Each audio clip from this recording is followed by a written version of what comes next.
Vamos a hablar de Palestina, primer tema en Agenda Abierta. Preguntamos en redes sociales, ¿son efectivas las campañas llamando a artistas o a grandes figuras, caso Messi, a no ir a Israel, que somete con apartheid y genocidio al pueblo palestino? Allí posibles respuestas. La 3 es muy dolorosa. Tener en claro que nadie ayuda a Palestina desde lo efectivo, desde lo real, es doloroso. Además, ayer terminó el Foro de Sao Paulo en Cuba, ¿lo recuerdan? 3 días de jornadas de debates. Integración, les diría que fue el tema central, cómo reforzarnos justamente ante los embates dolorosos de la derecha. En Chile hay un sacerdote que se llama Óscar Muñoz Toledo, detenido y juzgado por delitos de abuso sexual. Es un nuevo escándalo dentro de la Iglesia Católica. En Bolivia hay 33 países que conforman lo que se llama la Comunidad de Estados Latinoamericanos y Caribeños, CELAC por la sigla, y que votaron a Bolivia para la presidencia pro tempore del organismo. Así que allí van viendo cómo nuestros compañeros están prestos ya para ir a ampliar también en minutos. Y luego tenemos que tener claro que estamos en una guerra comercial abierta por Estados Unidos y China, que siguen sacándose chispas por los aranceles a gran cantidad de productos. Tenemos que tener claro que mientras ocurre, el riesgo es que los precios de los productos aumenten. Ya se da eso en el aluminio, por ejemplo. ¿Podemos hacer algo? Allí posibles opciones para responder a nuestra pregunta en Twitter. De entrada ya arrancamos con Palestina. Vamos a empezar a ver esta información. Vamos a empezar a chequear cómo los medios de comunicación del mundo van hablando de Palestina. ¿Qué dice un diario de Colombia, El Espectador? Israel endurece condiciones de bloqueo sobre Gaza. Están citando al Ministerio de Defensa sionista que tomó condiciones de bloqueo que aplica sobre la franja palestina de Gaza, anunciando la reducción de la zona de pesca de 6 millas náuticas a 3. Y el mantenimiento del cierre de Kerem Shalom, que es el único cruce entre Israel y la franja, y si por ahí no pasa el agua, las mercancías, los productos básicos, lamentablemente no hay cómo continuar la vida en la franja. Además, alentaron también ataques que hasta ahora se van reforzando contra este lugar. Por lo tanto, el episodio que se dio la noche del sábado está encuadrado dentro de un nuevo capítulo de agresión, más agresión al pueblo palestino. Sumo otro portal también a esta hora para ir comentándoles otros puntos que se van dando respecto a Palestina y cómo lo abordan. Sputnik, un medio ruso, dice: Israel prohíbe la entrada de combustible a Gaza durante 6 días. No permitirá la entrada entre 16 y 22 de julio, un anuncio de Avigdor Lieberman. En el comunicado también dice que la medida endurece más este bloqueo que se aplica sobre Palestina. Lieberman dijo: alimentos y medicamentos entrarán en Gaza solo si tienen la aprobación individual específica de las autoridades israelíes. O sea que si el señor militar que está ahí parado en la franja dice: no, no, le falta un sello, el sello no se lee bien, no entra una caja de alimentos, no entra en agua, no entra en medicamentos, solo porque no han tomado la decisión política de abrir justamente con Palestina, como lo han prometido ante organismos internacionales, instancias para que los palestinos puedan vivir, comer, tener electricidad, agua, lo básico. Avanzo.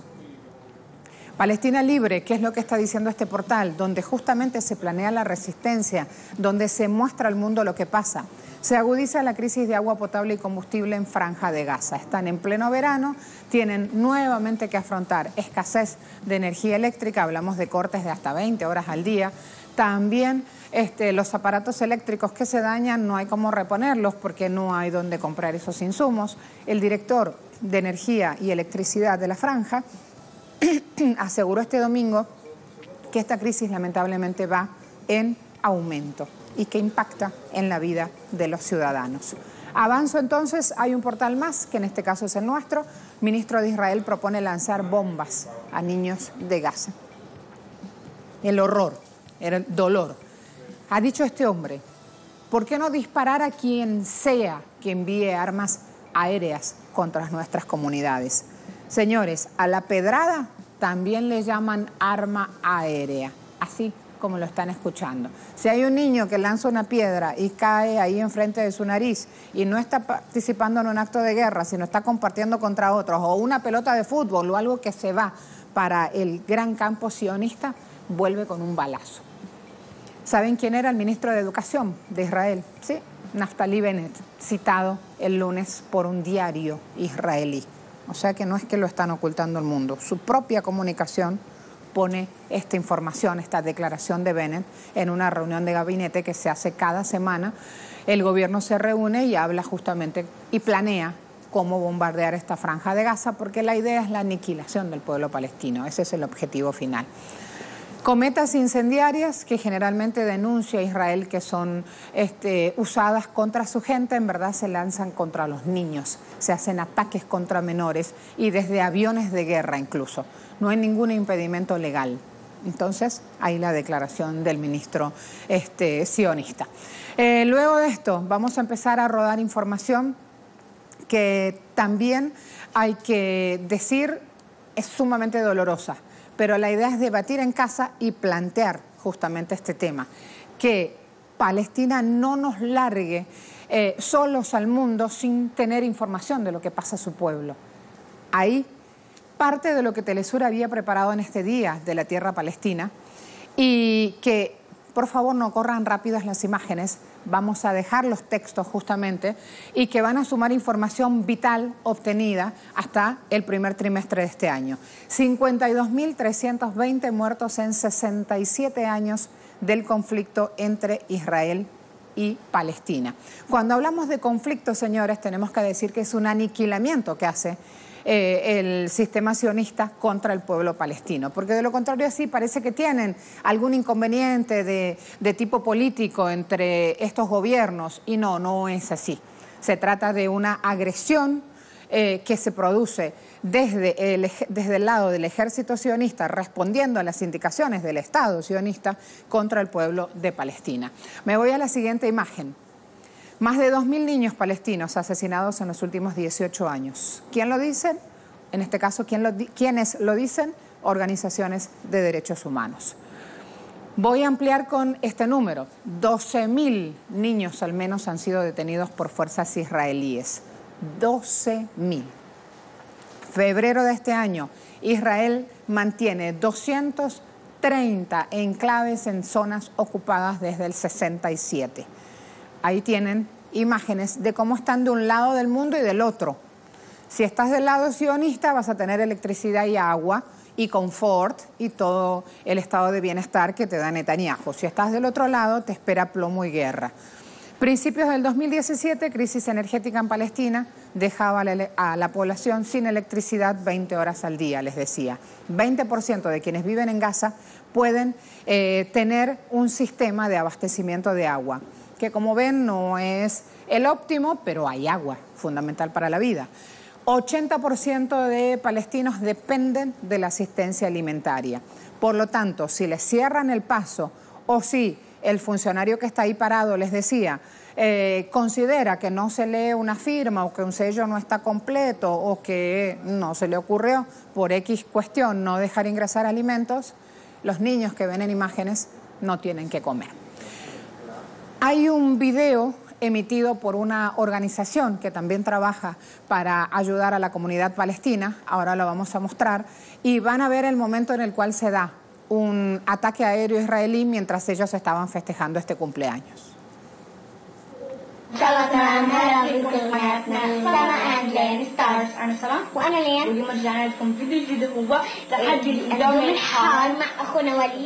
طبعا اخونا وليد راح يشارك معانا بالقدومه بس قبل ما نبلش الفيديو لا تنسوا اللايك والشير.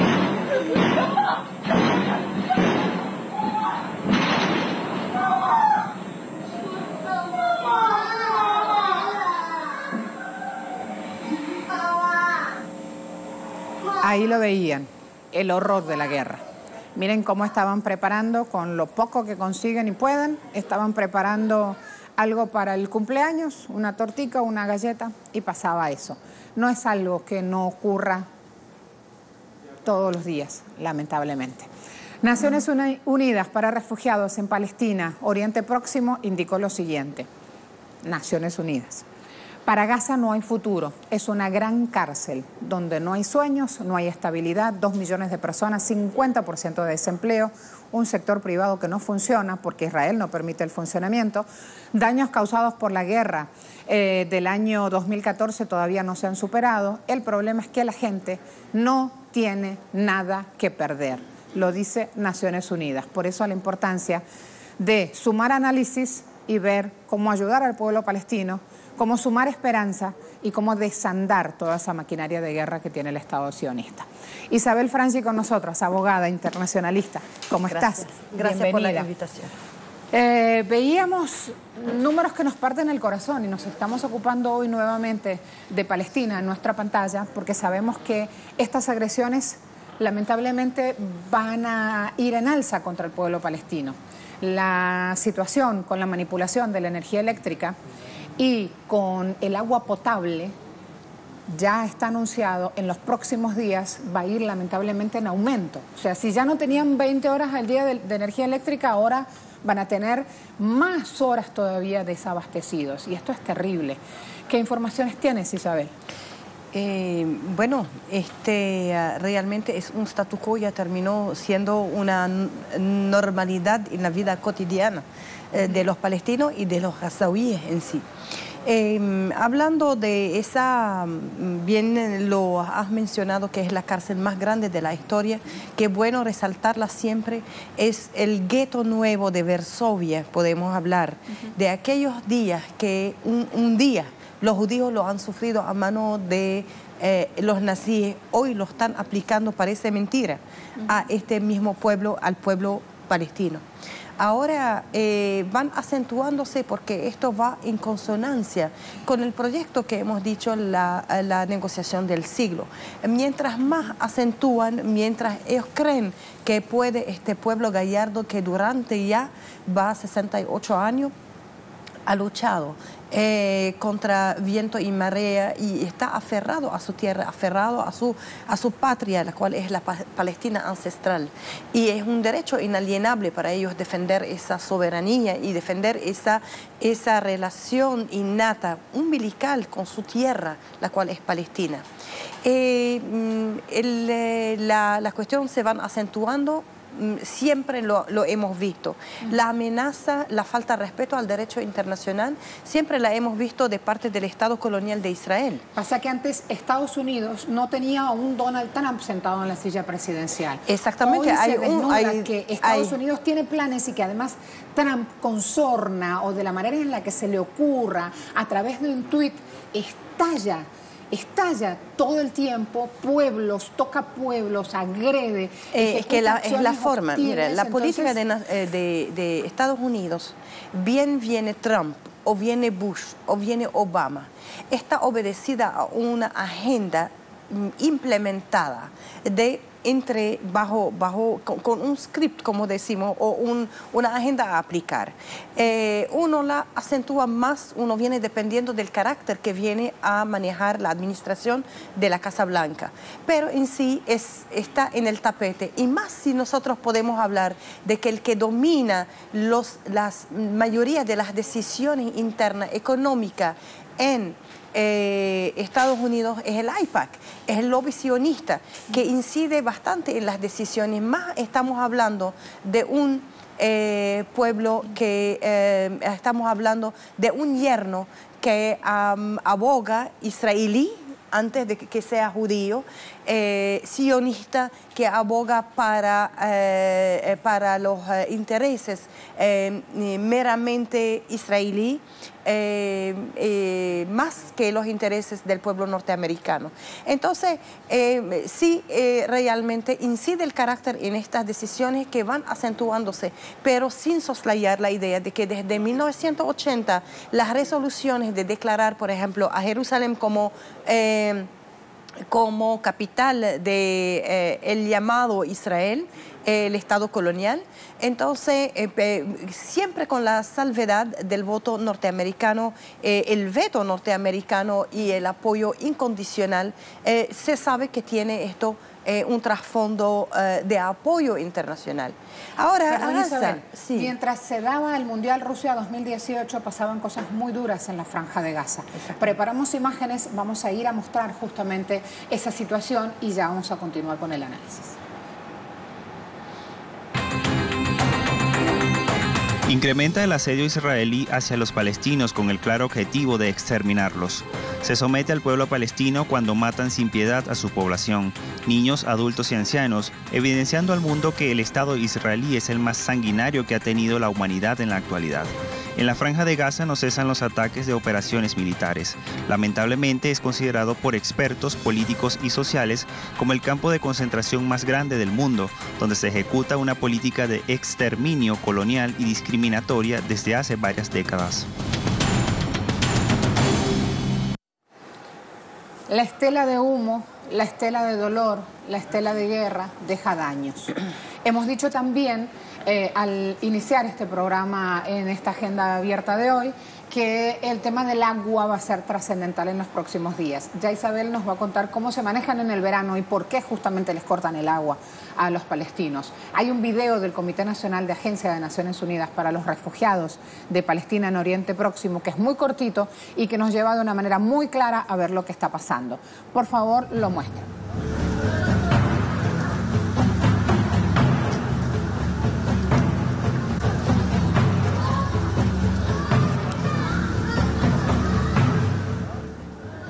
Hemos ido tomando elementos, Isabel, que ya teníamos preparados, mostrando porcentajes, que eso es muy duro. Cuando uno le hablan y le dicen que le falta el agua, uno no tiene real conciencia hasta que le dicen 95% del agua, si no la dejan pasar por ese paso fronterizo, por esa barrera, no hay agua. Hablamos del 95% de una población, de 2 millones de ciudadanos.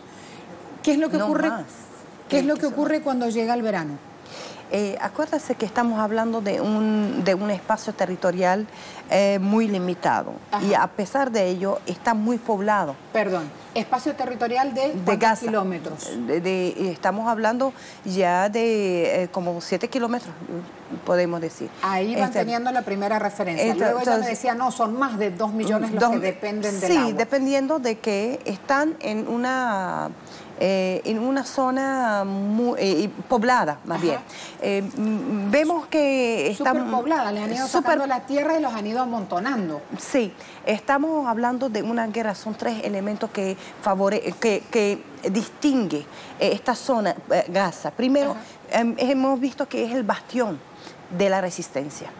Es el territorio más duro en la resistencia en cuanto a la causa palestina.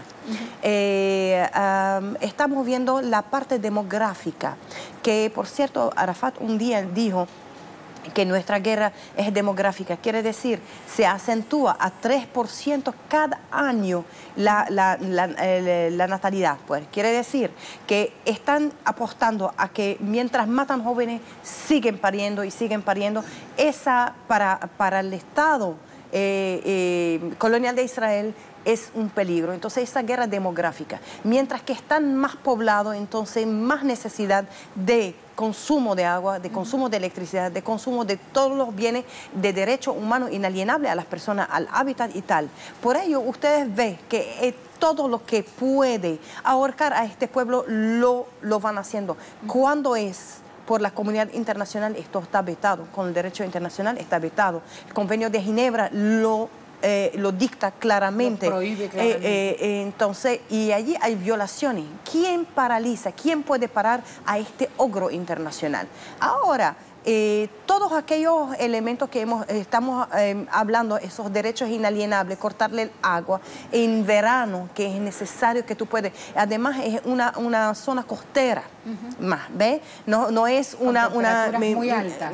Sí, de temperaturas muy altas que tú necesitas del agua, necesitas del comer y además, mientras más le cierran a Rafah, porque es la frontera, el canal con Egipto, lastimosamente estás más ahorcando a este pueblo de todo lo que es necesario, medicina, comida y tal. Y estamos hablando de las cosas más básicas que uno en la vida Es un lujo para un ser humano y que es del día a día. Estamos viendo que se lo están vetando. Entonces, vemos que mientras más ahorcan, ellos creen que ellos van a paralizar este movimiento para Lauda, este movimiento para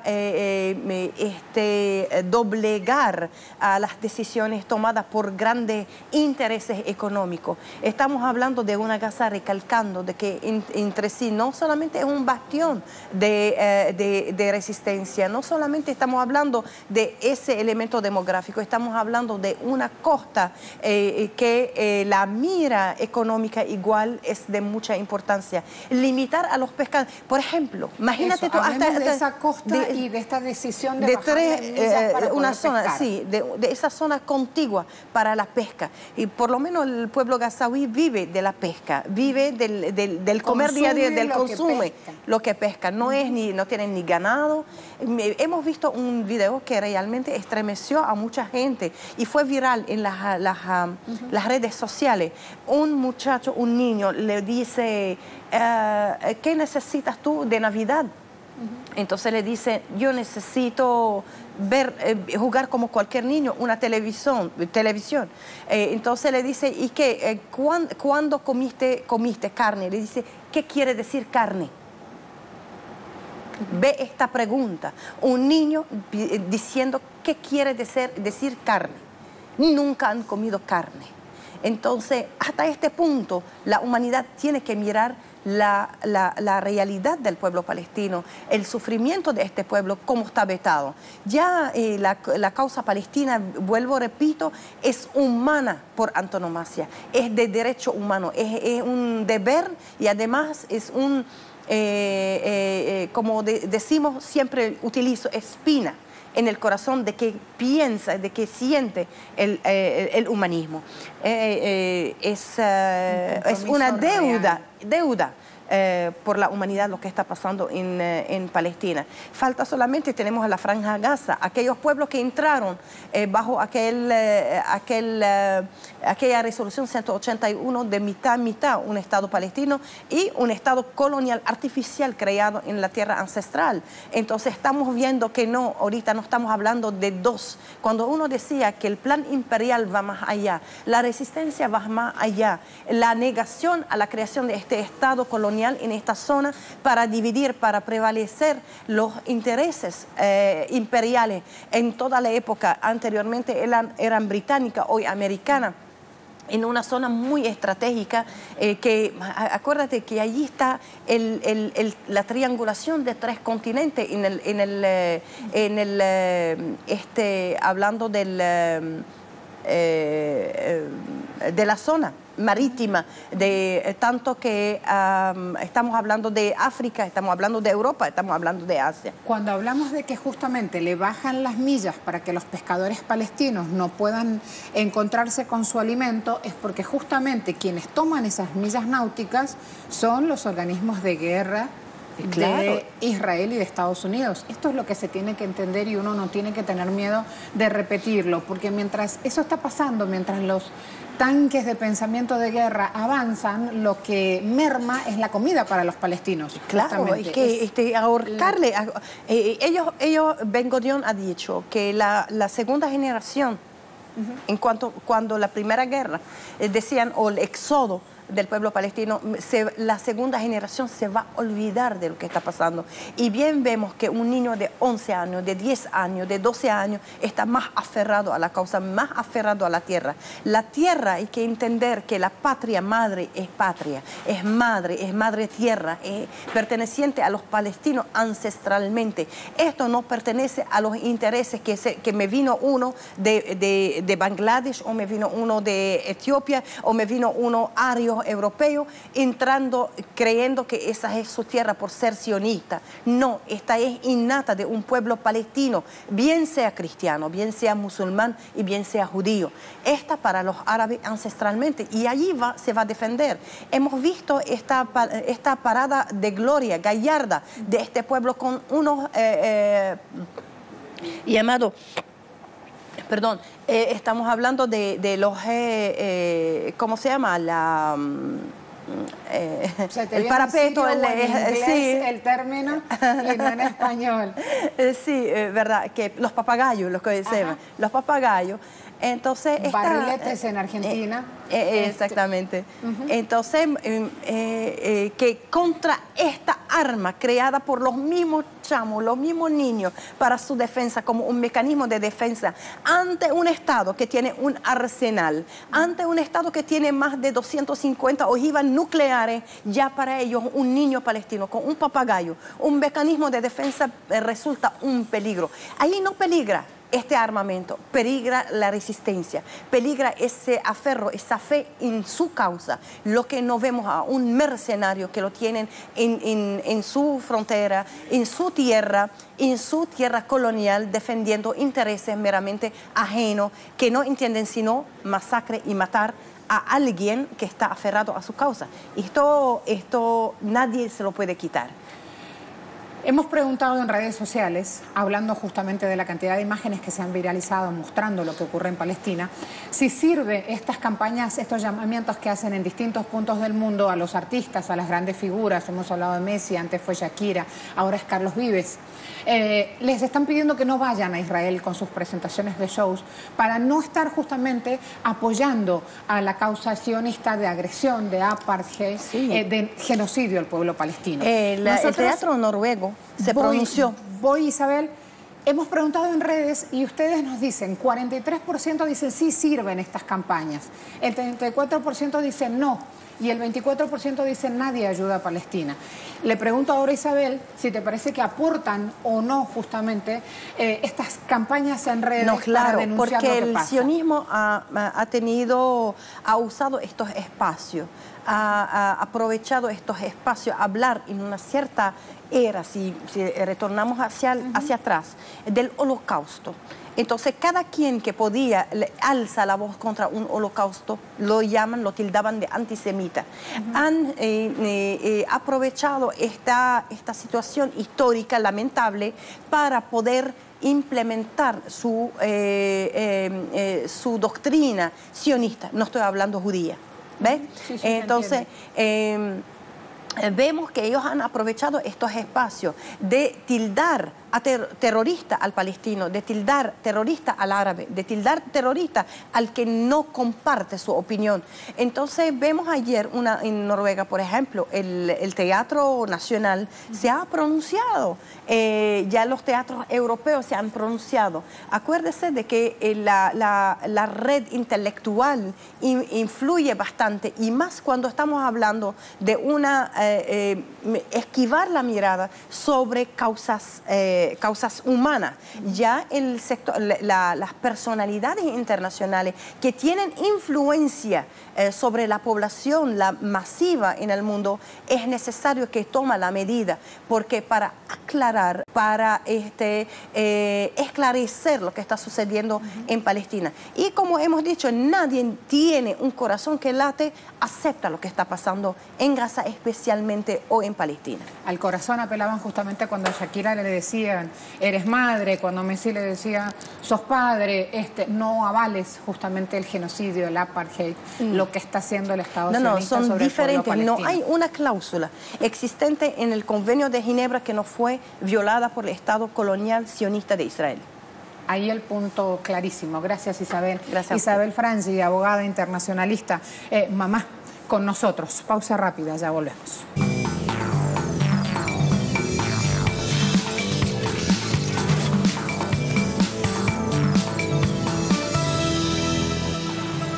Ayer terminó el foro de Sao Paulo y nos vamos a La Habana entonces para ver cómo se dio ese cierre. Adelante, compañero.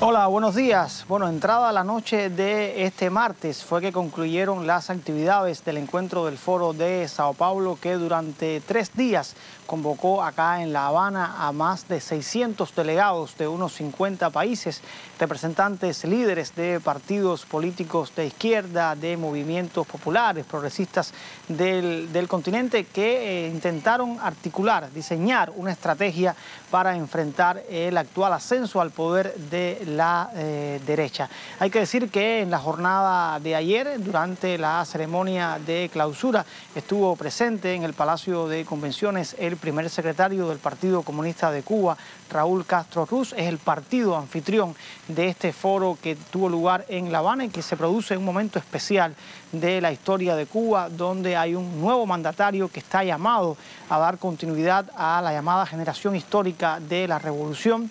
Y decía muy claramente el actual presidente de la isla, Miguel Díaz-Canel Bermúdez, que en Cuba no va a existir retroceso al capitalismo y además que seguirá siendo una revolución, un país, un gobierno, un proyecto de país antiimperialista. Hay que recordar que fueron 3 días de intenso trabajo donde se habló mucho de la necesidad de articular proyectos desde la cultura, desde la comunicación, para enfrentar los procesos que actualmente adelanta la derecha para ascender al poder, para desestabilizar, por ejemplo, gobiernos democráticos como los de Venezuela o Nicaragua, por tener una esencia revolucionaria, una esencia progresista.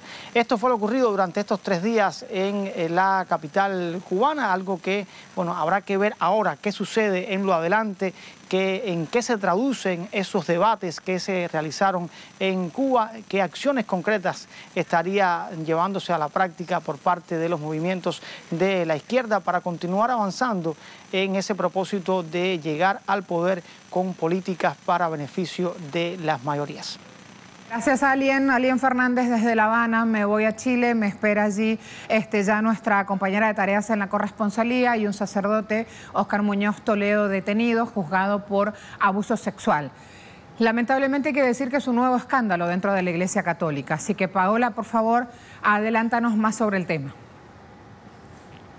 Un escándalo en la Iglesia Católica chilena que parece no detenerse. El viernes pasado conocimos cómo se detuvo al ex canciller del Arzobispado de Santiago, el padre Óscar Muñoz, en una acción inédita, porque la Policía Civil, la Policía de Investigaciones de Chile, lo detiene y la justicia ordinaria, la justicia civil, lo deja finalmente en prisión preventiva. Los familiares y las víctimas de abuso sexual de la Iglesia Católica justamente han denunciado que los sacerdotes y los curas que han estado involucrados en todos los casos que hemos conocido en estos largos meses no enfrentan la justicia civil, la justicia ordinaria. Así que esta es la primera vez que esto ocurre. El padre Muñoz quedó en prisión preventiva y la investigación continúa. Y además continúa abriéndose otras aristas porque hubo allanamientos en los arzobispados de Temuco y de Villarrica en el sur del país, justamente buscando antecedentes de nuevas denuncias de abuso sexual. ¿Y por qué? Pues hay que decir que este ex canciller, el padre Óscar Muñoz, era el encargado, irónicamente, de la oficina que recibía las denuncias de abuso sexual y además el brazo derecho de Monseñor Esati. Él, en enero de este año, 2 semanas antes de que llegara el Papa Francisco a Chile, se autodenuncia en esta oficina que recibía las denuncias de abuso sexual, y la Iglesia Católica lo que hace es apartarlo de su cargo. Sin embargo, en ese entonces estábamos todos preocupados de la visita del Papa Francisco y no supimos mayores detalles de por qué había sido apartado de su cargo. Se suponía que efectivamente era por denuncias de abuso sexual que él mismo estaba asumiendo en esta autodenuncia. Sin embargo, los antecedentes que maneja ya la policía y que justamente dan con estos allanamientos en el arzobispado de Santiago y de Rancagua, además de los de Temuco y de la ciudad de Villarrica, darían cuenta de que el padre Óscar Muñoz estaría involucrado en abusos, al menos en contra de 7 menores. Cada semana estamos conociendo denuncias de laicos, de padres que cuentan cómo sus hijos y sus hijas han sido abusadas en distintas iglesias del país, en un escándalo que parece no tener fin. Hay que recordar que el Papa Francisco primero citó a las víctimas que abrieron este gran escándalo en la Iglesia Católica chilena y después de eso llamó a todos los obispos y aceptó la renuncia masiva de ellos. Se ha conocido que el Papa ha aceptado ya la renuncia de algunos, pero en las próximas semanas y en los próximos meses debiéramos conocer qué va a pasar con los otros obispos chilenos, porque hasta hoy están todos renunciados. Así es que una noticia que está en pleno desarrollo, que ya lleva más de 6-7 meses en la punta de la palestra noticiosa y que por ahora no parece silenciarse. Gracias, Paola. Me voy en este caso con otro tipo de noticia. Tomamos un respiro, una buena noticia surgida ayer. Bolivia al frente de CELAC en 2019. Freddy, por favor, adelante. Buenos días. La Cancillería boliviana confirmó que este país asumirá el próximo año la presidencia pro tempore de la Comunidad de Estados Latinoamericanos y del Caribe CELAC, organismo integrado por 33 países de la región que ratificaron esa decisión por unanimidad. La CELAC se reunió en Bruselas a inicio de esta semana en la segunda reunión ministerial del organismo con la Unión Europea. Ese fue el escenario en que se ratificó que Bolivia asumirá la presidencia pro tempore del organismo regional. El canciller Fernando Guanacuni anunció además que propuso a las autoridades de la Unión Europea para que el próximo año Bolivia se constituya en sede de la cumbre de jefes y jefas de Estado de la CELAC Unión Europea. La reunión de Bruselas ya trabaja en la elaboración de la agenda con miras a esa cumbre.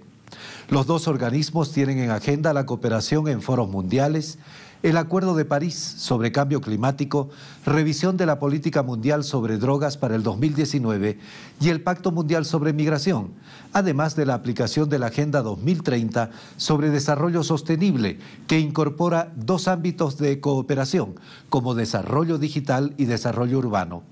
La Comunidad de Estados Latinoamericanos y del Caribe y la Unión Europea agrupan un total de 61 países, prácticamente un tercio de los miembros de las Naciones Unidas. Gracias, Freddy. Hola, Edgardo. El caso Telam, los despidos en la Agencia Estatal de Noticias a esta hora. Edgardo. Muy buenos días, te saludo y también saludamos a toda la audiencia de Agenda Abierta en esta mañana de miércoles y como bien decís, día 23 del paro general de actividades y la toma pacífica por parte de los trabajadores de la Agencia Estatal de Noticias Telam a sus dos sedes aquí en la capital de Argentina a partir de los 357 despidos que ha tenido justamente sus trabajadores, el 40% de la planta permanente de esta agencia de noticias a nivel nacional. Lo cierto es que ahora se ha abierto una pequeña luz de esperanza a partir de negociaciones que comenzaron en la tarde de ayer con el Ministerio de Trabajo y sus trabajadores, tratando de buscar alguna alternativa, alguna salida. Estas reuniones van a continuar en el día de hoy, marcando justamente esta expectativa. Va a ser difícil, compleja, a partir de lo que ya ha afirmado el gobierno Mauricio Macri, en particular el titular del Sistema Federal de Medios y Contenidos Públicos, Hernán Lombardi, de no volver a dar marcha atrás en lo que significan los despidos. Se aguarda también con mucha expectativa lo que significa la justicia. Se han reincorporado en las últimas horas 5 trabajadores que han apelado justamente a esta decisión, a estos despidos, y se aguarda también que este fallo pueda generar la onda expansiva de poder reincorporar, o por lo menos que la justicia determine que sean reincorporados la totalidad de los trabajadores cesanteados en estos últimos días. Así que hay mucha expectativa con lo que pueda ocurrir en las próximas horas con relación a los despidos de los trabajadores de la Agencia Estatal de Noticias Telam aquí en la República Argentina.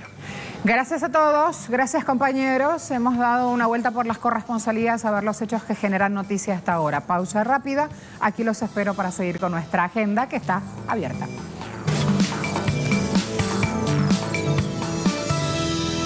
Continúa la tensión comercial entre el gigante asiático y Estados Unidos tras los intentos de Washington de imponer nuevos aranceles a productos chinos, mientras Beijing asegura que esta acción constituye una grave amenaza para la economía internacional. China presentó una queja ante la Organización Mundial del Comercio por el plan estadounidense de imponer aranceles con un valor de 200.000 millones sobre los productos, el cual fue calificado por el Ministerio de Comercio de ese país como inaceptable. El gigante asiático había prometido no hacer el primer disparo en ese sentido, pero se vio en la necesidad de contraatacar para defender sus intereses nacionales y también aplicó aranceles del 25% sobre 545 productos estadounidenses con un valor similar a las tarifas aplicadas por Washington. Hoy en Agenda Abierta analizaremos cuáles son los posibles escenarios de estallar una guerra comercial entre estas dos potencias. ¿Qué busca el gobierno de Donald Trump? ¿Cómo repercuten estas medidas en el ámbito internacional?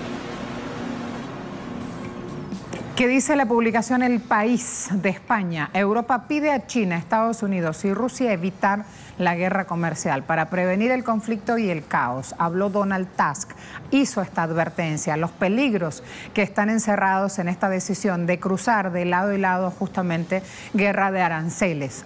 Así, dos principales bloques comerciales del mundo, hablo de Estados Unidos y de China, están en este momento en una instancia donde los otros países buscan preservar lo que llaman un sistema multilateral, buscan evitar el conflicto y el caos. Donald Tusk abogó por revisar las normas que están regulando el comercio internacional dentro de la Organización Mundial del Comercio, incorporando asuntos que calificó como peliagudos, casos subsidios estatales, casos derechos de propiedad intelectual, que da espacio justamente cuando algo no anda bien en esos puntos, da espacio a que sucedan estas rispideces, ya calificadas por expertos como guerra comercial declarada. Expansión dice, Estados Unidos denuncia a México, Unión Europea, China, Canadá y Turquía, todos vayan ante la OMC. Estados Unidos hace esta denuncia, en este caso amplía la lista de países, ya no solo es la Unión Europea, le ha agregado México, Canadá, China y Turquía, porque dice están aplicando aranceles a sus exportaciones, pero lo hacen como respuesta justamente a los aranceles que Trump ha puesto a sus productos. Avanzo con el siguiente portal. Aluminio y acero han sido los dos productos emblemas por los cuales empezaron justamente con este tema de los aranceles, pero ahora ya van apareciendo también en carpeta otros productos. BBC Mundo dice, ¿por qué Maersk, la naviera más grande del mundo, es la primera gran víctima de esta guerra comercial? Los primeros grandes perdedores directos, están llamando, en el conflicto son aquellos que justamente mueven carga comercial vía marítima. Por eso Maersk, que está al frente de embarcaciones de contenedores que transportan miles y miles toneladas de bienes, ahora tienen que pagar nuevos aranceles y obviamente se quejan. Así que, ¿qué es lo que hacen? Reducir importaciones. Si se reducen importaciones, se reduce ese flujo marítimo, la industria del transporte marítimo sufre, entre comillas ese sufre, deja de percibir las jugosísimas utilidades que tenía. Bloomberg está citando, que es una agencia financiera, es una agencia de noticias financieras, Bloomberg está citando que Maersk ya ha perdido casi un tercio de su valor en el mercado este año. Cuando esa gente pierde, obviamente empieza a chillar. Cuando Maersk pierde, Maersk controla el 19% del comercio. Es la segunda transportadora en todo este corredor comercial el lejano oriente, América del Norte. Tiene un 15% del mercado. Imagínense, aparecen 4 o 5 de estas grandes quejándose y ahí los gobiernos empiezan a pulsar en la cuestión financiera. Agricultores, otro portal de Estados Unidos, apoyan guerra comercial de Trump por ahora. Claro, cada uno busca sacar su tajada y acercar justamente la utilidad, la ganancia para su lado. Voy a otro portal, también ya me esperan para el análisis nuestro invitado. Voy directamente a sumarlo a esta hora para tratar de aprovechar el tiempo y poder revisar y entender esta cuestión. ¿Cómo es que hay una guerra comercial entre China y Estados Unidos y todos pagamos más por nuestros productos, por estas importaciones? ¿Por qué? Francisco Coloane, sociólogo, político, analista, nos ayuda a entender un poco esto. O eso es lo que aspiro, Francisco, ¿lo lograremos? ¿Cómo te va? Buenos días, ¿cómo está usted? Muy bien, muchas gracias. La idea es tratar de entender entre todos, porque es poca la información que hay en medios públicos, cómo es que esta guerra comercial China, Estados Unidos o Estados Unidos, China, porque de acuerdo a la posición ideológica lo vende un medio de comunicación, ¿cómo es que esta guerra comercial nos termina afectando el bolsillo también? Correcto, usted lo ha dicho, afecta el bolsillo y es una elevación de los productos manufacturados y también de las materias primas que van a derivar en productos manufacturados como el acero y el aluminio. Y también un decrecimiento de las ganancias de la otra economía, la economía que mueve las mercancías, como es el transporte. Esto es un ajuste de precios a nivel global. Yo creo que el concepto de guerra económica es un concepto, yo no sé si fue el gobierno chino el que lo provoca, o tal vez los medios occidentales también, y algunos medios orientales, que provocan este concepto que me parece inadecuado porque no explica la base y el origen de este ajuste de precios. Lo dije hace 2 semanas atrás también en Telesur, que es ajustar la estructura de precio global a partir de los productos manufacturados. Es decir, esta es una lucha entre transnacionales, en el fondo. Las transnacionales que producen y hacen manufactura versus las transnacionales del capital financiero y que mueven los productos, que claramente son las empresas de transporte, las empresas de servicios.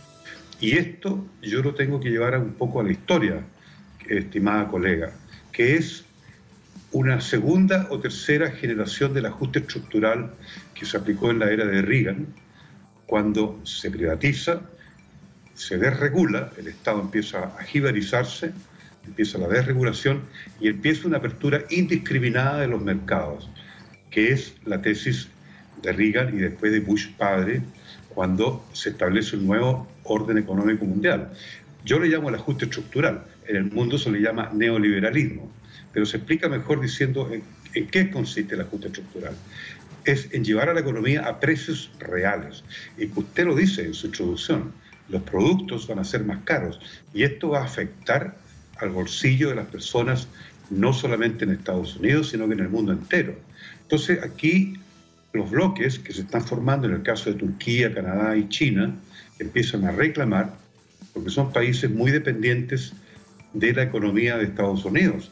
Todas las economías son dependientes de alguna forma de la economía más grande del mundo en términos de manufactura y también en términos de servicios, que es la norteamericana. Entonces, yo lo analizaría desde un punto de vista económico, en primer lugar, claramente también es político. Estados Unidos trata de detener la creciente influencia de China en el mundo, porque los chinos hoy día son los que tienen liquidez nueva, tienen acceso a recursos de capital nuevos, y hablemos en forma más directa, dinero constante y sonante que colocan en África, colocan en Asia, colocan en América Latina. Estados Unidos no está en esa capacidad.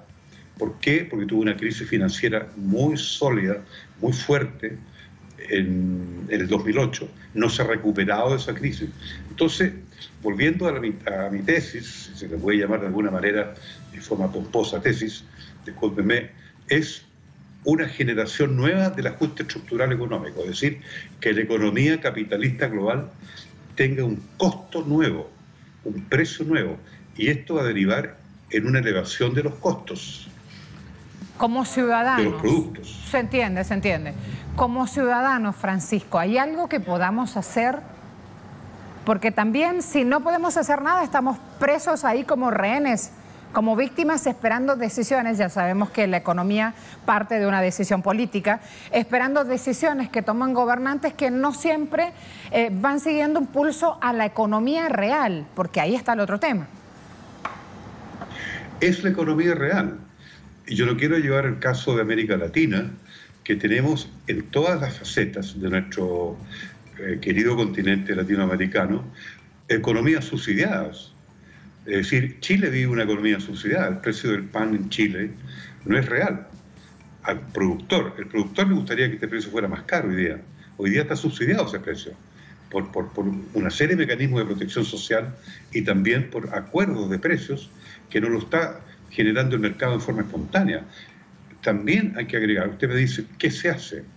Bueno, lo que se tiene que hacer, está bien lo que han dicho los países, de ir a la Organización Mundial del Comercio, y en última instancia esto va a tener que ir a la Asamblea General de Naciones Unidas, porque es, como le repito, un ajuste económico a la economía global. Es decir, en las fases del ajuste, a partir del 80, en donde se produce esta inmensa revolución, en donde la educación se transforma en una industria onerosa, la salud una industria onerosa, en todo el mundo, no solamente en Estados Unidos y en la Gran Bretaña de Margaret Thatcher, o en Estados Unidos de Reagan en esa época, una época clave en la reestructuración de la economía global para salvar al capitalismo de un desastre casi absoluto, diría yo, iba en despelladero total. Entonces eso se estabiliza en la década del 90 y en la década del año 2000, de la primera década del nuevo milenio, Y de alguna manera se estabiliza esa estructura económica nueva con el ajuste, en donde prácticamente 2/3 o 3/4 de los recursos del Estado son privatizados. No nos olvidemos que en todas partes se empezó a privatizar la educación, la salud y los servicios públicos. Entonces tenemos ahora una situación de ajuste nuevo a la economía con estos precios más reales. ¿Qué puede hacer la comunidad? Organización Mundial de Comercio, reunirse en Naciones Unidas, usar el multilateralismo. Ahora, ¿es posible eso? Es la pregunta. Yo no quiero ser catastrofista. Sin embargo, el capitalismo tiene las herramientas, porque tiene el capital, y ahí están detrás las transnacionales. Lo he dicho en Telesur varias veces. Las transnacionales, en alianza con la Socialdemocracia Internacional, decidieron que la mejor manera es que era entre ellos cómo se organizaba el nuevo orden económico y el nuevo orden mundial. ¿En qué está el nuevo orden mundial hoy día? Una crisis financiera masiva a nivel global en el año 2008, que afectó a todos los países. No se ha recuperado la economía global de esa crisis. Y en segundo lugar, los países no se han reestructurado institucionalmente. Hay una crisis institucional en la globalización y en el capitalismo global, producto de que el costo de administrar esta economía no es real, no ha funcionado. La economía global está en deuda, todos los países están endeudados. De mi punto de vista, la responsabilidad la tienen las corporaciones transnacionales y también la Socialdemocracia Internacional. Esta es mi visión política. La Socialdemocracia Internacional decide que ellos son los que tienen el acceso al poder del público, ellos son los elegidos como representantes del público, del pueblo, de la gente, en todas partes, en Nigeria, en la India, en Sudáfrica. ¿Quién gobierna? La socialdemocracia, con distintos colores, distintos tintes. Entonces, esa realidad del capitalismo es una realidad que hoy día no está siendo analizada en estos términos profundos. La guerra comercial no es una guerra comercial, es un reajuste de la economía global. No lo dicen los economistas, no lo dicen los políticos, porque no quieren ser impopulares.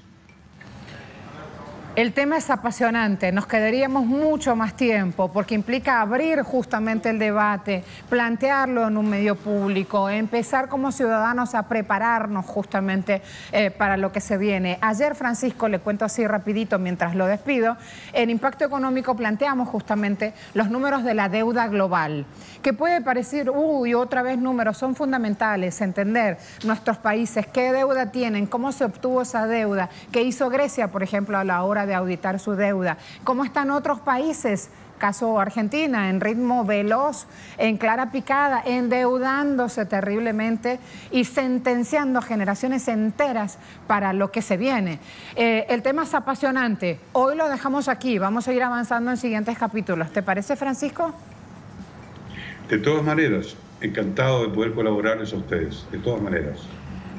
Francisco con nosotros, nuestro súper invitado hoy. Hay mucho para compartir. Coloane es su apellido. En redes sociales hay que revisar las respuestas. Vamos rapidito a ver las respuestas en redes a la pregunta que sumamos justamente. ¿Cómo nos preparamos? ¿Qué hacemos como ciudadanos? Hay quienes opinan que 30% dicen sí, podemos hacer algo. 44% tiene claro que no. 26% responde diciendo todo seguirá igual. Así que ahí dejo este tema y me preparo a abordar otro, porque también en Agenda Abierta hoy vamos a preparar una gran conmemoración, un homenaje a lo largo del día. En nuestra pantalla va a estar presente él. Ayer les comentaba algo. Fíjense ahora cómo avanzamos.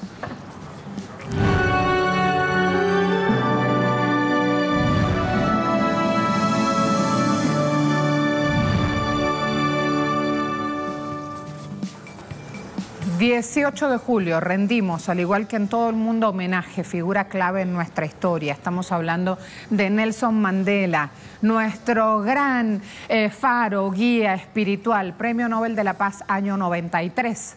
Además, hemos dicho ayer, primer presidente negro de Sudáfrica, año 94, referente en esta lucha justamente por la inclusión, por la igualdad. Habría cumplido hoy, si estuviese en este plano físico, sus 100 años. Allí entonces, con estas imágenes inmensas, con esa sonrisa, con tanto que hemos visto de Nelson Mandela, pero sobre todo hablándole a nuestros niños sobre su legado, sobre su presencia, sobre sus acciones, es que vamos a ir logrando justamente todos los días también nosotros incar su pensamiento, su ejemplo, su inspiración. Me espera a esta hora ya nuestro compañero de tareas listo para empezar a sumar informaciones. Nos vamos a preparar entonces para cambiar de espacio. A esta hora vamos a dar nuestra despedida en Agenda Abierta. Los espero aquí mañana temprano a esta hora.